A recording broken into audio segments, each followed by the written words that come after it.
चूंकि अगर कम वक्त में हमारे वैज्ञानिकों की ओर से ये बड़ी उपलब्धि हासिल की जा रही है तो विपक्ष का ये सवाल उठाना कितना जायज आपको नजर आता है? क्योंकि इसकी वजह से एक भ्रम की स्थिति भी देश में बनती है कि थर्ड फेज का ट्रायल हुआ नहीं और पहले से ही इसको क्वेश्चन किए जाने लगे। फिर जनता कैसे आएगी, वो कैसे कहेगी कि हाँ हम वैक्सीनेशन के लिए तैयार हैं? देखिए चित्रा जी, मेरे लिए इस बात का कोई मतलब नहीं है कि अखिलेश यादव जी क्या कहते हैं, राहुल गांधी क्या कहते हैं, देश के प्रधानमंत्री नरेंद्र मोदी जी हैं या संबित पात्रा क्या कहते हैं। मेरे लिए महत्वपूर्ण इस बात का है कि ये एक साइंटिफिक एंडेवर है, एक वैज्ञानिक प्रयोग है और इसमें वैज्ञानिक क्या कहते हैं ये मेरे लिए ज्यादा महत्वपूर्ण बात है। मैं अभी आपको दो अखबार दिखा देता हूं। एक अखबार हिंदुस्तान टाइम्स है और एक अखबार है टाइम्स ऑफ इंडिया। ये हिंदुस्तान टाइम्स है, वो साफ तौर पर लिख रहा है कि expert flag concern over the limited data.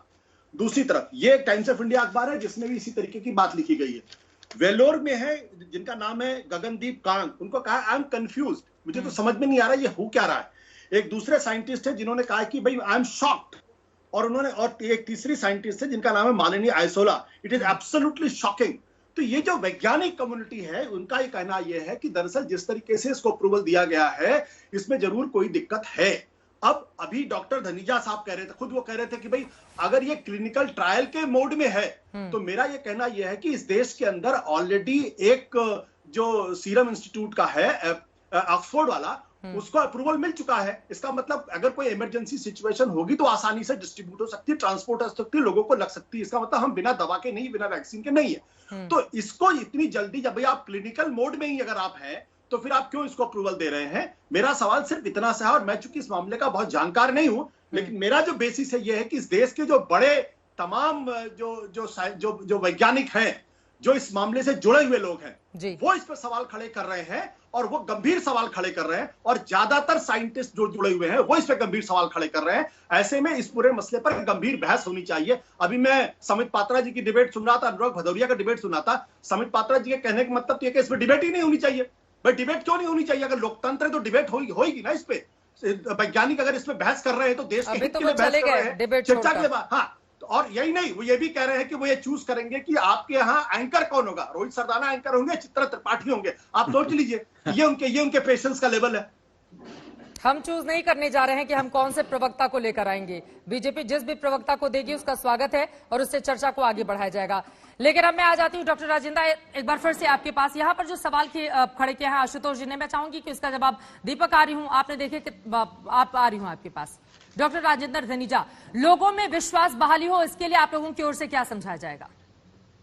ये बिल्कुल ठीक कहा चित्रा आपने कि वैक्सीन हेजिटेंसी एक बहुत बड़ा इशू है और ये आज से नहीं है, काफी टाइम से इशू है। WHO ने फ्लैग किया है पिछले ही साल में कि वैक्सीन हेजिटेंसी, क्लाइमेट चेंज और एयर पोल्यूशन टॉप 10 में से 3 ये रीजन्स हैं ग्लोबल हेल्थ के कंसर्न्स, जो मेजर कंसर्न्स हैं।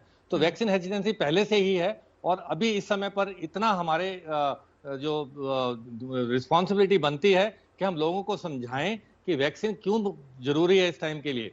वैक्सीन सिर्फ आपकी अपनी प्रोटेक्शन के लिए नहीं है, वैक्सीन दूसरों की प्रोटेक्शन के लिए।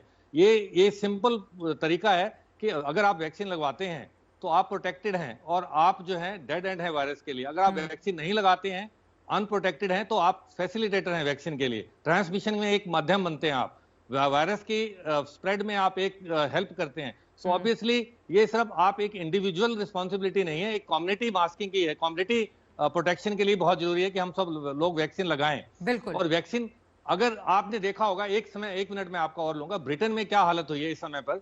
यूके वालों ने अपनी जो वैक्सीन जो ऑक्सफोर्ड को लगा रहे हैं, उन्होंने दूसरी डोज के लिए 12 हफ्ते का टाइम दिया ताकि मैक्सिमम लोगों को पहली डोज ही लगाई जा सके, क्योंकि वहां पे म्यूटेंट स्ट्रेन का खतरा है। और इस अप्रूवल में भी लिखा गया है कि ये जो वैक्सीन हम अप्रूव कर रहे हैं, this is in the clinical trial specially in the context of mutant strain. बिल्कुल। तो अगर ये खुदा ना खास्ता अगर एक हालत बिगड़ती है तो ये बैकअप प्लान है कि ट्रायल कंडीशंस में अगर स्पाइक सडन सर्ज हो गया केसेज का, तो we have a second weapon also in our hand.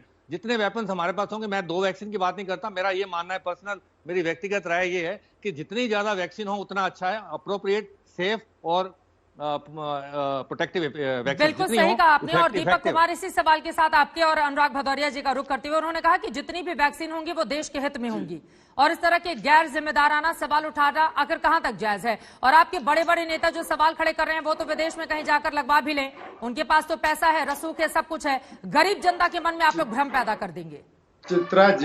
Chitra ji देखिए, बात क्या है, हिंदुस्तान 130 करोड़ आबादी का देश है। गरीब लोग यहाँ पे रहते हैं जिनको अपना 1000 रुपए देने में वैक्सीन का, अभी बायोटेक कंपनी ने कहा सरकार ने इजाजत देगी तो हम 1000 रुपए में वैक्सीन देंगे। आप समझ रहे हैं कि 1000 रुपया भी देना लोगों के बस में नहीं होता है। सरकार इतना जल्दबाजी क्यों दिखाना चाह रही है इस वैक्सीन को लेके? जो डिबेट है वो डिबेट होना चाहिए, इसमें पॉलिटिक्स क्यों नहीं आएगी भैया? अगर संबित पात्रा और भाजपा कह रही है छाती पीट के कि हम कोवैक्सीन लाने के लिए देखो हमारा देश खड़ा है, हम स्वागत करते हैं, लेकिन संबित पात्रा कौन होते हैं किसी को ग्रेड देने के लिए? वहां पे पॉलिटिकल डिबेट के लिए आपने मुझे बुलाया, मंच दिया, मैं आपके साथ डिबेट कर रहा हूं, आपने छोड़ के भाग गए। इसका मतलब है, ये दिखाता है कि आप कहीं ना कहीं डरे हुए हैं। देश को मीडिया के सामने चित्रा पाठी के सवालों का जवाब नहीं दे सकते, आप सवालों का जवाब, इसलिए आप छोड़ के चैनल भाग गए हैं।